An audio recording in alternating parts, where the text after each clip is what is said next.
Aku menulis ini bukan untuk membuka aib. Bukan juga untuk menyalahkan siapapun. Aku hanya seorang anak perempuan yang ingin bercerita tentang rumah yang hancur tanpa suara. Aku tumbuh di rumah yang sangat sederhana. Rumah kecil, dindingnya tidak sepenuhnya rata, lantainya dingin ketika hujan turun, dan atapnya sering bocor. Tapi dulu, rumah itu hangat. Hangat karena ada tawa ayah. Hangat karena ada suara ibu dari dapur. Hangat karena aku tahu aku pulang ke tempat yang disebut keluarga. Ayahku adalah seorang pekerja kasar. Orang-orang menyebutnya kuli. Tangannya keras, kulitnya gelap terbakar matahari, kukunya sering kotor oleh semen dan tanah. Ia tidak pernah malu. Ia selalu bilang, selama kerja ini halal, ayah tidak pernah merasa rendah. Ibuku berbeda. Sejak dulu ia rajin, pintar, dan selalu bermimpi hidup lebih baik. Ia sering bilang padaku bahwa perempuan harus mandiri, harus kuat, harus punya masa depan. Aku bangga pada ibuku, sangat bangga. Ketika akhirnya ia lulus dan diangkat sebagai pegawai negeri, aku ingat hari itu dengan sangat jelas. Ibuku menangis. Aku memeluknya. Ayah tersenyum lebar meski bajunya penuh debu karena baru pulang kerja. Alhamdulillah, kata ayah. Sekarang hidup kita akan lebih baik. Dan aku percaya. Tapi aku tidak tahu bahwa hari itu adalah awal dari jarak yang tidak terlihat. Perubahan itu tidak datang dengan bentakan, tidak dengan pertengkaran besar. Ia datang pelan, sangat pelan. Ibu mulai sering pulang terlambat, bukan karena selingkuh, bukan karena hal buruk, tapi karena rapat, karena tugas, karena dunia barunya. Ayah tetap pulang sore, kadang malam.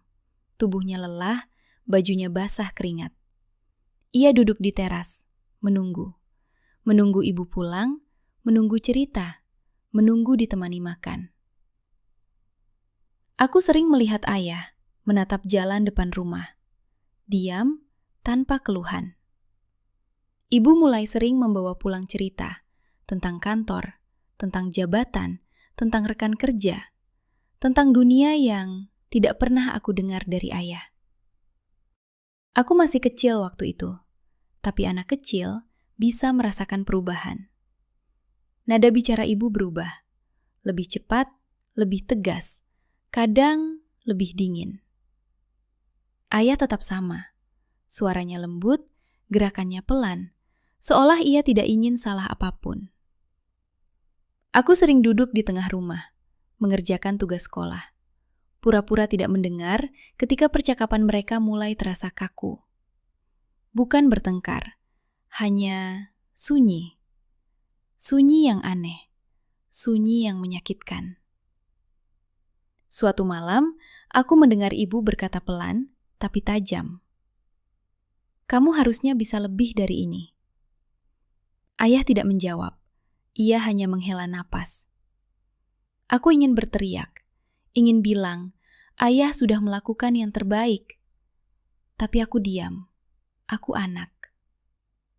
Sejak saat itu, aku mulai mengerti satu hal yang pahit. Kadang, cinta tidak hilang karena orang ketiga, tapi karena perasaan tidak lagi sejajar. Ibuku naik, ayah tetap di tempat, dan di tengah-tengah itu, ada aku. Seorang anak perempuan yang mulai belajar bahwa tidak semua keberhasilan membawa kebahagiaan. Jarak yang tumbuh tanpa suara. Aku mulai mengerti satu hal, bahwa jarak dalam rumah tangga tidak selalu dimulai dari pertengkaran. Kadang jarak tumbuh diam-diam, tanpa suara, tanpa amarah. Ia tumbuh di antara dua piring di meja makan, di antara dua gelas yang tidak lagi bersentuhan, di antara dua orang yang duduk berhadapan, tapi tidak lagi saling menatap. Meja makan kami perlahan berubah fungsi. Bukan lagi tempat bercerita, bukan lagi tempat tertawa. Hanya tempat mengisi perut, lalu pergi. Ibuku sering pulang lebih malam. Kadang ketika aku sudah mengantuk, kadang ketika ayah sudah tertidur di kursi kayu. Ia masuk rumah dengan langkah cepat, melepas sepatu, menghela napas panjang. Ayah selalu bangun saat mendengar suara pintu. Ia tidak pernah marah, tidak pernah bertanya berlebihan. Hanya bertanya pelan. Makan belum? Dan ibu sering menjawab singkat. Sudah. Tidak ada yang salah, tapi juga tidak ada yang hangat. Aku masih anak-anak waktu itu, tapi aku bisa merasakan bahwa rumah kami tidak lagi sama. Ibuku mulai sering bercerita tentang kantornya, tentang target, tentang penilaian atasan, tentang seragam, tentang dunia yang terdengar jauh dari dunia ayah. Ayah mendengarkan, selalu mendengarkan, mengangguk, tersenyum kecil. Meski aku tahu, ia tidak sepenuhnya mengerti. Dan mungkin itulah yang paling menyakitkan. Bukan karena ayah tidak mau belajar, tapi karena ia merasa ia tidak lagi cukup. Aku pernah melihat ayah membersihkan bajunya sendiri di malam hari. Padahal dulu, ibu selalu melakukannya sambil bercanda.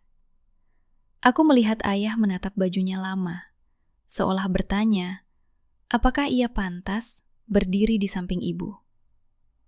Ibuku tidak pernah menghina, tidak pernah merendahkan secara terang-terangan. Tapi ada kalimat-kalimat kecil yang tanpa sadar melukai. Sekarang standar hidup kita beda. Kamu harusnya bisa lebih berusaha. Kamu tidak capek hidup begini terus. Ayah tidak membalas. Ia hanya diam, menunduk, menghela napas. Aku ingin memeluk ayah. Ingin bilang bahwa ia adalah ayah terbaik di dunia. Tapi aku anak, suaraku kecil, perasaanku tertelan. Aku sering duduk di depan pintu, terutama saat hujan turun, melihat tetesan air jatuh ke tanah, melihat lampu luar berpendar samar. Di sanalah aku berpikir, mengapa hujan selalu terasa lebih sedih ketika rumah tidak lagi hangat? Suatu malam, aku terbangun oleh suara lirih. Bukan teriakan, bukan tangisan. Hanya suara dua orang dewasa yang kelelahan mencintai. Ibuku berkata, aku capek merasa sendirian meski sudah menikah. Ayah menjawab pelan. Ayah capek merasa tidak pernah cukup. Aku menutup mata. Air mataku jatuh ke bantal. Aku ingin waktu berhenti. Aku ingin mereka kembali seperti dulu. Pagi harinya, semua kembali normal. Sarapan, berangkat kerja, senyum tipis. Tapi aku tahu, sesuatu telah berubah selamanya. Karena ketika dua orang tidak lagi tumbuh bersama, yang tertinggal di tengah adalah anak. Saat aku belajar arti kehilangan, aku mulai memahami bahwa kehilangan tidak selalu berarti ditinggalkan. Kadang, kehilangan justru terjadi ketika orang-orang yang kita cintai masih ada di rumah, tapi tidak lagi saling memiliki. Ibuku berubah. Bukan jadi orang jahat, bukan jadi ibu yang kejam. Ia hanya menjadi orang yang sangat lelah. Nada bicaranya lebih singkat, senyumnya lebih jarang, tatapannya sering kosong. Seolah pikirannya selalu berada di tempat lain. Ayah pun berubah. Ia semakin pendiam, semakin jarang bercerita. Ia lebih sering duduk sendiri, menatap lantai, atau memandang keluar jendela. Aku berada di tengah-tengah mereka, menyaksikan dua orang dewasa yang perlahan saling menjauh, tanpa pernah benar-benar pergi. Aku mulai berpikir, mungkin aku penyebabnya.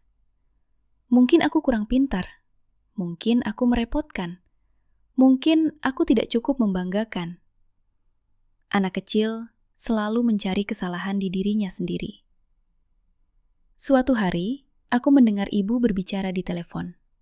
Suaranya pelan, tapi cukup jelas untuk melukai. Aku capek hidup begini. Aku merasa sendirian. Aku ingin hidup yang seimbang. Aku tidak tahu kepada siapa ia bicara. Yang aku tahu, kata-kata itu menancap di dadaku. Malam itu, ayah pulang lebih larut dari biasanya. Tubuhnya sangat lelah. Langkahnya berat. Ia duduk di kursi. Diam lama. Lalu berkata, pelan, nyaris berbisik. Ayah merasa sudah gagal jadi suami. Aku terdiam. Aku ingin berteriak, ingin menyangkal. Tapi suaraku hilang. Sejak malam itu, aku mulai membenci kata cukup. Karena ayah selalu merasa tidak pernah cukup. Dan ibu selalu merasa tidak pernah ditemani. Aku sering berdoa, sendiri, dalam gelap, meminta Tuhan mengembalikan rumahku. Tapi yang kembali hanya sunyi. Pertengkaran kecil mulai muncul, tentang hal sepele, tentang uang, tentang waktu, tentang hal-hal yang dulu tidak pernah dipermasalahkan. Tidak ada bentakan besar, tidak ada piring pecah. Justru itu yang membuat semuanya terasa lebih sakit. Karena semuanya terjadi dengan tenang, dengan sadar, dengan keputusan yang perlahan matang. Aku mulai melihat ayah menangis diam-diam. Bukan di depan ibu, bukan di depanku. Ia menangis saat mengira tidak ada yang melihat. Dan disitulah aku benar-benar kehilangan sesuatu. Bukan rumah, bukan keluarga, tapi keyakinanku bahwa cinta selalu cukup untuk mempertahankan segalanya. Aku belajar bahwa status bisa mengubah cara seseorang memandang pasangannya. Bahwa lelah bisa membunuh kasih sayang. Dan bahwa anak sering menjadi korban yang paling diam. Keputusan yang tidak pernah aku pilih. Aku selalu berpikir bahwa keputusan besar dalam hidup akan diumumkan dengan suara keras, dengan tangisan, dengan pertengkaran, dengan pintu dibanting. Tapi keputusan terbesar dalam hidupku justru datang dengan suara yang sangat tenang. Suatu sore, langit mendung, udara terasa berat. Ibu memanggil ayah dan memintanya duduk. Aku tidak diminta pergi. Aku juga tidak diminta tinggal. Aku hanya ada. Ibu berbicara pelan, teratur, seperti orang yang sudah lama menyiapkan kalimatnya. Aku ingin kita berpisah baik-baik. Ayah tidak langsung menjawab. Ia menunduk, menarik napas panjang. Apa aku masih bisa memperbaiki? Tanyanya. Ibu menggeleng, pelan, pasti. Aku ingin berdiri, ingin berteriak, ingin menghentikan waktu. Tapi kakiku tidak bergerak. Ibu berkata bahwa ia lelah, bahwa ia ingin hidup yang seimbang, bahwa ia tidak ingin terus merasa sendirian. Ayah hanya berkata satu kalimat. Maaf, ayah belum bisa jadi seperti yang kamu mau. Kalimat itu menghancurkan sesuatu di dalam diriku. Tidak ada makian, tidak ada saling menyalahkan. Hanya dua orang dewasa yang memilih berhenti. Hari-hari setelah itu, berjalan seperti orang sakit yang masih dipaksa hidup normal. Ibu tetap bekerja, ayah tetap berangkat pagi. Tapi mereka tidak lagi bicara tentang masa depan. Aku mulai mengemas barang-barang tanpa diminta. baju, buku, kenangan. Aku belajar bahwa anak sering lebih cepat menerima kenyataan karena tidak punya pilihan lain. Hari itu akhirnya datang. Hari ketika ayah harus pergi. Ia berdiri di depan pintu, membawa tas kecil. Tas yang bahkan tidak cukup untuk seluruh hidupnya. Ia memelukku lama, sangat lama. Hidup yang berjalan tanpa kami utuh. Hidup ternyata tidak berhenti meski rumah sudah pecah. Matahari tetap terbit, jam tetap berdetak, orang-orang tetap pergi bekerja. Dan aku harus belajar hidup dengan susunan yang baru. Ibuku tetap berangkat pagi, seragamnya rapi, sepatunya mengilap. Ia terlihat kuat, sangat kuat. Di luar rumah, orang-orang memanggilnya Bu. Pegawai negeri, perempuan mandiri, perempuan sukses.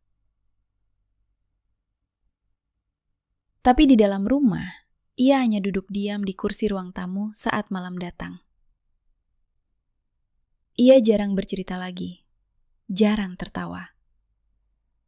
Ia lelah, dan aku tahu itu. Aku tidak pernah menyalahkannya, tidak pernah benar-benar membencinya. Aku hanya merindukan ibu yang dulu. Ayah hidup jauh dari kami. Aku jarang bertemu. Kadang hanya lewat pesan singkat, kadang lewat kabar dari orang lain. Katanya, ayah tetap bekerja, tetap bangun pagi, tetap menunduk saat bicara. Aku tahu, ia masih ayahku. Aku sering berdiri di depan pintu, melihat hujan turun. Hujan selalu membuatku ingat hari terakhir ayah pergi. Aku duduk di lantai, menyandarkan punggung ke pintu. Menangis pelan. Aku bertanya dalam hati, apakah semua ini harus terjadi agar seseorang bisa merasa berhasil? Aku tumbuh lebih cepat dari seharusnya. Aku belajar menyimpan perasaan. Aku belajar tidak banyak bertanya. Karena aku tahu, jawabannya sering menyakitkan. Ibuku kadang menatapku lama, seolah ingin mengatakan sesuatu. Tapi kata-kata itu tidak pernah keluar. Aku tahu, di dalam hatinya, ia juga kehilangan. Karena perpisahan tidak pernah benar-benar membuat seseorang menang. Ia hanya membuat semua orang belajar bertahan. Hikmah dari rumah yang tidak utuh. Waktu berjalan, dan aku tumbuh. Aku bukan lagi anak kecil yang duduk di depan pintu menatap hujan dengan dada sesak. Aku menjadi perempuan dewasa yang akhirnya mengerti bahwa hidup tidak selalu hitam dan putih. Aku tidak lagi menyalahkan ibuku, dan aku juga tidak memuja ayahku secara buta. Aku belajar melihat mereka sebagai manusia. Manusia yang lelah, manusia yang ingin dihargai, manusia yang ingin dimengerti. Ibuku bukan perempuan jahat. Ia hanya perempuan yang lama memendam rasa sendiri. Ia ingin didengar, ia ingin ditemani, ia ingin tumbuh tanpa merasa sendirian. Ayahku bukan laki-laki malas. Ia hanya laki-laki sederhana yang mencintai dengan caranya sendiri. Ia bekerja, ia bertahan, ia mengalah, tanpa tahu bagaimana caranya bicara. Dan aku adalah anak yang menjadi saksi dari dua orang dewasa yang gagal bertemu di tengah. Dari kisah ini, aku belajar satu hal penting. Bahwa rumah tangga tidak runtuh karena satu orang salah. Ia runtuh karena komunikasi yang mati pelan-pelan. Karena gengsi yang tidak pernah dibicarakan. Karena lelah yang tidak pernah diakui. Karena perasaan yang dipendam, lalu berubah menjadi jarak. Jika kau seorang istri, ingatlah satu hal. Keberhasilanmu adalah kebanggaan, tapi suamimu tetap ingin dihargai sebagai pasangan. Bicaralah sebelum lelah berubah menjadi dingin. Jika kau seorang suami, ingatlah satu hal. Diam tidak selalu berarti kuat, mengalah tidak selalu berarti sabar. Belajarlah bicara, belajarlah mengungkapkan rasa gagal, karena istrimu bukan peramal isi hati. Dan jika kau seorang anak yang tumbuh di rumah yang retak, percayalah, ini bukan salahmu. Kau tidak gagal, kau tidak kurang, kau hanya lahir di tengah orang dewasa yang juga sedang belajar hidup.